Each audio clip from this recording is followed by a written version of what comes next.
Hi guys, this is an amplifier which Callum sent in, who is DX Commander chappie, does all the videos on YouTube.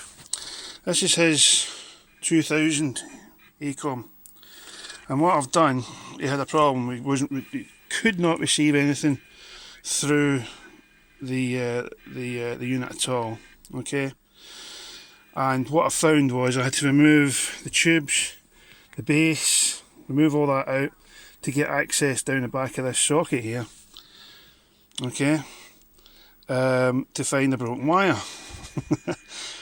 Lots and lots and lots of screws, as you can see, millions of screws, just to get, you know, this unit out of here and get access to this. And most people say, oh, remove the bottom panel. There isn't one. It might look like there's one, but there's not. It doesn't work like that. Anyway, so we've resoldered the socket, and I've just put it on a receiver for a minute because he didn't leave the controller for obvious reasons, because there's no point.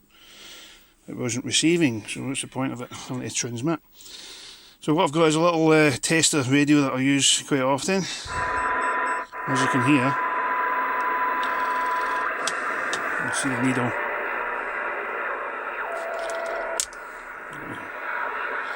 See if there's anything about 120.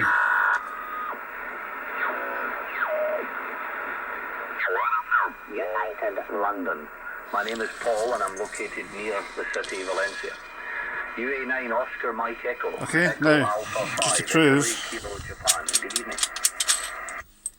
There you go. Alright. As soon as we go back in. All working again. Okay.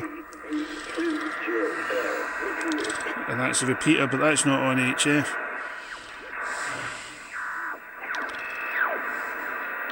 I keep meaning to turn the radios down in the background, but I never get round to doing it.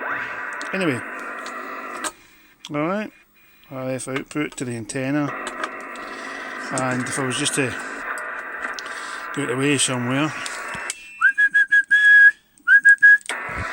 you'll see on here RF running through the amplifier.